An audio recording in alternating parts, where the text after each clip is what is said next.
Praise the lord. Good morning. ప్రభువైన యేసుక్రీస్తు శుభనామంలో మీ అందరికీ వందనములు. చిన్న ప్రార్థనతో ఈరోజు దేవుని వాగ్దానాన్ని స్వతంత్రించుకుందామా? పరిశుద్ధుడైన మా తండ్రి, నీ ఘనమైన శ్రేష్టమైన నామాన్ని బట్టి మీకు వందనాలు ప్రభువా. ఉదయకాల సమయంలో సజీవ లెక్కలో ఉన్నాము అంటే ఇది కేవలం నీ దయ తండ్రి. మరొక దినాన్ని మా జీవితాల్లో ఇచ్చారు ప్రభువా, మీకు స్తోత్రాలు. మమ్మల్ని నీ కొరకు, మీ రాజ్య వ్యాప్తి కొరకు సిద్ధపరచండి. మా ఆత్మలను బలపరిచేటువంటి విలువైన మాటల చేత మా అందరినీ దర్శించమని, మాతో మాట్లాడమని యేసు నామములో ప్రార్థిస్తున్నాము తండ్రి. ఆమేన్. ఈరోజు దేవుని వాగ్దానము కొలస్సీలకు రాసిన పత్రిక 4వ అధ్యాయము 2వ వచనం. ప్రార్థన యందు నిలకడగా ఉండి కృతజ్ఞత గలవారై దాని యందు మెలకువగా ఉండుడి. Colossians chapter 4 verse 2. Continue in prayer and watch in the same with thanksgiving. దేవుడిచ్చినటువంటి అద్భుతమైన వాగ్దానం మనందరి జీవితంలో నెరవేర్చబడను కాక. ఆమేన్. ప్రార్థన యందు నిలకడగా ఉండుడి అని దేవుడు చెప్తున్నాడండి. ఎంతమంది నిలకడగా ఉంటున్నాం ప్రార్థన విషయంలో? ఉంటున్నామండి. మరి ప్రార్థనలో నిలకడగా ఉండడం అంటే ఏంటి? అంటే మేము కంటిన్యూస్గా ప్రార్థన చేయాలా అనే డౌట్ వస్తుంది కదా. కాదు, ఒక విషయాన్ని బట్టి మనం ప్రార్థన చేస్తున్నప్పుడు దాని విషయంలో నిలకడగా ఉండాలన్నమాట. ఒకరోజు ప్రార్థిస్తాం, 2 రోజులు ప్రార్థన చేస్తాం, నెల ప్రార్థన చేస్తాం, సంవత్సరం ప్రార్థన చేస్తాం, ఆ తర్వాత మనం మానేస్తాం కదా. కానీ ఒక అంశాన్ని బట్టి మనం ప్రార్థిస్తేనండి, దాని గురించి అది నెరవేరే వరకు కూడా మనం ప్రార్థించగలిగితే దాన్ని ప్రార్థనలో నిలకడగా ఉండడం అనేది అర్థమవుతుంది అన్నమాట. దాన్నే నిలకడగా ఉండడము అని కూడా అంటాం.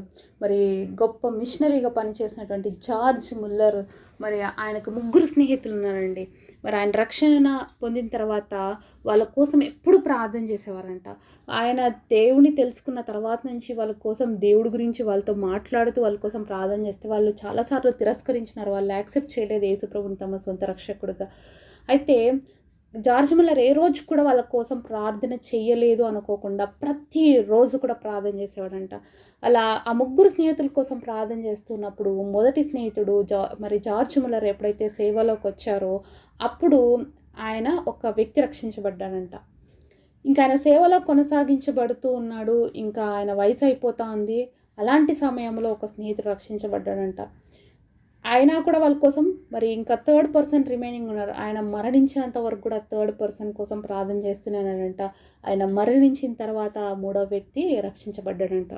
ఎంత గొప్ప ప్రార్థనా పరుడు, ఎంత గొప్ప దైవజనుడు, అలాగే ఎంత గొప్ప మిషనరీ. దేవుడి కోసం రోషం కలిగి ప్రతిదీ కూడా ప్రార్థనతో పొందుకున్నటువంటి గొప్ప వ్యక్తి అండి జార్జ్ ముల్లర్.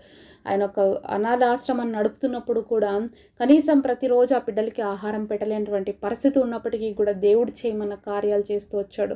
ఆహారం కోసం ఏం చేసేవాడు తెలుసా? దేవుడి సన్నిధిలో ప్రార్థన చేసేవాడు. ఈ ఒకరోజు పిల్లలకి ఆ టైం అయిపోయింది అన్నం తినడానికి, కానీ ఏం లేదనమాట. అయితే జార్జ్ ముల్లర్ దగ్గరకు వచ్చి అక్కడ పని వాళ్ళు అంటున్నారు, అయ్యా టైం అయిపోయింది, పిల్లలకి ఆహారం లేదంటే వాళ్ళందరినీ కూర్చోబెట్టండి, నేను వస్తానని చెప్పి ప్రార్థన చేస్తూ ఉన్నాడంట ఆయన. అప్పుడు ఒక పెద్ద ట్రక్ వచ్చి ఆగింది. ఆగి మరి జార్జ్ ముల్లర్ గారి సంస్థ ఇదేనా అంటే అవునండి అంటే, మాకు చాలా ఫుడ్ మిగిలిపోయింది, ఇట్లా ఫంక్షన్లో ఇవ్వడానికి వచ్చామన్నప్పుడు పిల్లలు అలా కూర్చున్నారు. వెంటనే అక్కడ వాళ్ళకి సర్వ్ చేయబడింది. ఎంత అద్భుతం అండి! జార్జ్ ముల్లర్ ప్రార్థన చేసినప్పుడే దేవుడు దానికి జవాబిచ్చాడు. అలా ఎన్నోసార్లు దేవుడు ఆయన ప్రార్థనలకి జవాబిచ్చాడు అనమాట. అంతేకాకుండా మనందరికీ బాగా తెలుసు దైవజనుడు అయినటువంటి భక్త్ సింగ్ గారు. ఆయనకు కూడా ఎప్పుడు కూడా దేవుడు ఆయన చెప్పిన విషయం ఏంటంటే, నీ ఎక్స్ప్రెషన్స్తో కానీ నీ మాటలతో కానీ నీకు ఈ అవసరత ఉందని మనుషుల దగ్గర నువ్వు ఎప్పుడు చూపించకూడదని చెప్పారంట ఆయనకి. కాబట్టి ప్రతి విషయంలో ఆయన కూడా ఎప్పుడు ప్రార్థన చేసేవాడట దేవుడికి. ఒకసారి దేవుడు ఒక మీటింగ్కి వెళ్ళమని చెప్తే మరి ఆ మీటింగ్కి వెళ్ళడానికి కూడా ఆయన దగ్గర మరి టికెట్ కొనుక్కోవడానికి, ట్రైన్ టికెట్ కొనుక్కోవడానికి కూడా డబ్బులు లేవన్నమాట. కానీ దేవుడు అన్నాడు, బయలుదేరు, నేను ఇస్తాను నీకు అని చెప్పాడంట. పోయి స్టేషన్కి వెళ్ళాడు, అయినా కూడా ఆయన దగ్గర డబ్బులు లేవు. దేవుడు ఏమన్నాడంటే, టికెట్ కొనుక్కోవడానికి నువ్వు లైన్లో నిలబడు అన్నాడంట. మరి ఆ నెంబర్స్ ఆయన ముందున్న వెళ్ళిపోతుంది. ఇంకా నెక్స్ట్ 2 మంది తర్వాత 2 తర్వాత ఆయన నెంబర్ వస్తుంది. అలాంటి సమయంలో కూడా విశ్వాసంతో నిలబడినాడు, దేవుడు ఇస్తాడు అనేసి. ఒక వ్యక్తి పరిగెత్తుకుంటూ వచ్చి భక్త్ సింగ్ అంటే మీరేనా అని చెప్పి కొన్ని డబ్బులు ఇచ్చేసి మరి వెళ్ళిపోయాడంట. అలా ఎన్నోసార్లు ఆయన జీవితంలో కూడా ఎన్నో గొప్ప గొప్ప సాక్ష్యాలు ఉన్నాయి. అంటే ప్రార్థన అనేది మనం నిలకడగా ఉండి చేయగలిగితే దేవుడు చేయలేని కార్యం అంటూ ఏది లేదండి. మనం మొరపెడుతూ ఉండగానే దేవుడు మనకు జవాబిస్తానన్నాడు కదా! మీరు చేస్తుండగానే నేను వాటికి జవాబిస్తానన్నాడు. ఎందుకు మరి మన జీవితాల్లో చాలాసార్లు జవాబులు పొందుకోలేకపోతున్నాము అంటే, ఒకటి అది దేవుడి చిత్తమన్నా కాకపోయి ఉండాలి. రెండోది మన ప్రార్థన దేవుడి దగ్గర కన్నా చేరకపోయి ఉండాలి. మూడవది ఆయన చిత్తానుసారంగా కాకుండా మన ఇష్టానుసారంగా జరగాలని కోరుకున్నప్పుడు దేవుడి కార్యాలు మన జీవితంలో చాలాసార్లు చూడలేకపోతాము. మన ప్రార్థనలకి జవాబు అనేది రాలేదనుకుంటాం. కానీ చాలాసార్లు చెప్పాను, దేవుడు ప్రతి దానికి జవాబు ఆల్రెడీ ఇచ్చే ఉంటాడనమాట. Either yes, no or wait. ఈ మూడు మనం తెలుసుకోగలిగితే మరి దేవుడు ప్రతి ప్రార్థనకి జవాబిస్తున్నాడు అనేది మనకు అర్థమవుతుంది.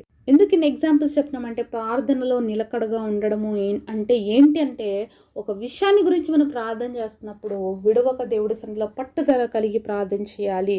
అంతేకాకుండా కృతజ్ఞత గలవారే దాని యందు మెలకువగా ఉండుడి. అయితే కొన్నిసార్లు దేవుడు కార్యం చేసేస్తాడు, కానీ మనకేంటంటే మనం ప్రార్థన చేసి మర్చిపోయి ఉంటాం, కానీ దేవుడు అది ఇచ్చుంటాడు. మనం తీసుకొని సంతోషపడిపోతాం తప్ప కృతజ్ఞత కలిగి ఉండం.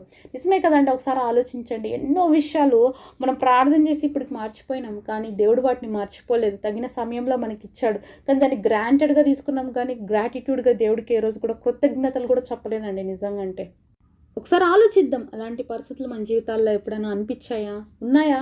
ఖచ్చితంగా ప్రతి ఒక్కరి జీవితంలో ఉండే ఉంటాయండి. ఎందుకంటే చాలా విషయాలకు మనం అనుకుంటాం కదా, దేవుడిని అడగకపోయినా ఇచ్చేసాడండి అనేసి అంటుంటాం కదా. చాలా విషయాల్లో దేవుడు మనం అడగకముందు మనకి ఏం కావాలో అవన్నీ ఇచ్చేసింటాడు, కానీ కొన్ని మనం అడిగి మర్చిపోయింటాం, కానీ ఆయనకు తెలిసి అది రైట్ టైం ఎప్పుడో అప్పుడే ఇస్తాడనమాట. అలాంటి విషయాలకి మనం ఏం చేయము, థ్యాంక్స్ కూడా చెప్పము అనమాట దేవుడికి. కానీ ఈరోజు మనం నేర్చుకోవాల్సింది ఏంటంటే, మెలకుగా ఉండి దేవుడి సన్నిధిలో కృతజ్ఞత కలిగి జీవించాలి. మరి యేసు ప్రభు దగ్గరికి మరి 10 మంది కుష్ఠరోగులు వచ్చారు. స్వస్థత పొందిన తర్వాత ఒక్కరు మాత్రమే వచ్చి థ్యాంక్స్ చెప్పారండి. చూద్దాం ఒకసారి బైబిల్లో నుంచి ఆ మాటలు. లూకా సువార్త 17వ అధ్యాయము 17వ వచనం చూద్దాం. అందుకు యేసు, 10 మంది శుద్ధులైరి కారా, ఆ 9 ఎక్కడా? ఈ అన్యుడు తప్ప దేవుని మహింపరచుటకు తిరిగి వచ్చిన వాడెవ్వడు అగపడలేదే అని చెప్పి, నువ్వు లేచి పొమ్ము, నీ విశ్వాసం నిన్ను స్వస్థపరచనని వానితో చెప్పాను. ఇక్కడ యేసయ్య అంటున్న మాటలు చూస్తున్నాం కదా. మరి 10 మంది వెళ్ళారు కదా, 10 మంది శుద్ధులు కాలేరా అని అడిగాడు మొదటిగా. మరి 9 మంది బాగైన వాళ్ళు ఎక్కడున్నారు? ఈ అన్యుడు తప్ప దేవుని స్తుతించడానికి ఇంకెవ్వరు రాలేదా అని దేవుడు ప్రశ్నిస్తున్నాడండి. ఈరోజు నిన్ను నన్ను కూడా అదే ప్రశ్న వేస్తున్నాడు. 10 మంది యేసయ్య దగ్గరకు వచ్చారు కుష్ఠరోగంతో. దేవుడు ఏమన్నాడంటే, వెళ్ళండి, మీకు స్వస్థత కలుగుతుంది అన్నాడు. వెళ్తుండగానే అందరూ స్వస్థత పొందారు, కానీ ఒక్కడు మాత్రమే తిరిగి వచ్చి మరి చెప్తున్నాడు, అయ్యా నేను స్వస్థతపరచబడ్డానని చెప్పి దేవుడికి కనపరుచుకున్నాడు. కానీ మిగిలిన 9 మంది రాలేదండి. ఈరోజు ఈ 9 మంది లిస్ట్లో ఎంతమంది ఉన్నాం మనం కూడా చూడాలండి. దేవుడి దగ్గర నుంచి అద్భుతాలు రిసీవ్ చేసుకుంటున్నాం, కానీ దేవుడికి కృతజ్ఞతలు చెప్పట్లేదు. కాబట్టి ఈరోజు ఒక అన్యుడైనటువంటి వ్యక్తి వచ్చి మాత్రం దేవుడిని ఇక్కడ నేను స్వస్థపరచబడ్డానయ్యా అని చెప్తుంటే, దేవుడు ఆ వ్యక్తితో అన్న మాట ఏంటంటే, నువ్వు లేచిపోము, నీ విశ్వాసమే నిన్ను స్వస్థపరిచింది అని చెప్తున్నాడు. ఎంత గొప్ప దేవుడు కదా మన దేవుడు, ఎంత మంచి దేవుడు అండి. మరి అంత మంచి గొప్ప దేవుడిని కలిగినందుకే చాలాసార్లు మనం నిర్లక్ష్యత వహిస్తున్నాం. ఏమనడులే దేవుడు.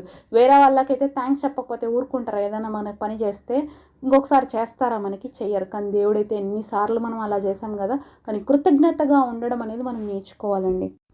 అంతేకాకుండా ప్రార్థనలో నిలకడ కలిగి ఉండాలి, మెలకువ కలిగి కూడా ఉండమని దేవుడు చెప్తున్నాడు. చాలాసార్లు మనం మెలకువ లేనటువంటి స్థితిలో ప్రార్థనలు చేస్తుంటాం, ఇష్టం వచ్చినట్లు ప్రార్థన చేస్తుంటాం, ఏది పడితే అది ప్రార్థన చేస్తుంటాం. ఇది దేవుడితో అడగచ్చా అడగకూడదా అని చెప్పి కూడా మెలకువ లేనటువంటి స్థితిలో ప్రార్థన చేస్తుంటాం. అలాంటి ప్రార్థనలు చేస్తుంటే దయచేసి మానేద్దాము. ఇంకొంతమంది అరిగిపోయిన ట్రేప్ రికార్డ్ లాగా మరి చెప్పిందే చెప్తుంటారు ప్రేయర్లో. ఎప్పుడు ప్రేయర్ చేసినా ఇంక అదే అదే అదే ఒక పాటలాగా వాడేస్తుంటారు దేవుడి సన్నిధిలో. కాబట్టి దేవుడు రిపీటెడ్గా ప్రేయర్స్ అదే అదే చేసే కాదు, వినడానికి కాదండి దేవుడు ఉండేది. మీ పిల్లలు వచ్చి మాట్లాడేదే 10 సార్లు మాట్లాడితే మీకు ఎలా అనిపిస్తుంది అండి? వినబుద్ధి అవుతుందా? విసుక్కుంటారా? కాబట్టి దేవుడి దగ్గరకు కూడా మనం వెళ్ళినప్పుడు మనం ఆయన పిల్లలం, మనకి ఏం కావాలో ఆయనకు తెలుసు. కాబట్టి మనం జాగ్రత్తగా ప్రతి విషయంలో దేవుడి సన్నిధిలో ప్రార్థన చేసేవారిగా ఉండాలి, మెలకువతో ఉండాలి దేవుడి సన్నిధిలో. కాబట్టి ప్రార్థనలో నిలకడగా ఉందాము, రెండవదిగా కృతజ్ఞత కలిగి ఉందాము, మూడవది మెలకువగా ఉండి ప్రార్థన చేద్దాం. తప్పకుండా మన ప్రార్థనలకి దేవుడు జవాబిస్తాడు. అట్టి ప్రార్థన జీవితం దేవుడు మనందరికీ దయచేయునుగాక.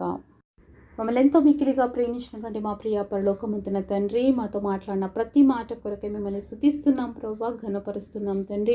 మీ సన్నిధిలో నిలకడగా ఉండి తండ్రి కృతజ్ఞత గలవారమై మెలకువతో ప్రార్థన చేసే హృదయాన్ని మా అందరికీ దయచేయండి. తద్వారా వచ్చే అద్భుతమైన జవాబులతో ప్రభా మిమ్మల్ని స్తుతించడానికి, ఘనపరచడానికి కూడా నూతనమైన హృదయాన్ని, నూతనమైన ప్రార్థన జీవితాన్ని ఇవ్వమని యేసు నామములో ప్రార్థిస్తున్నాము తండ్రి.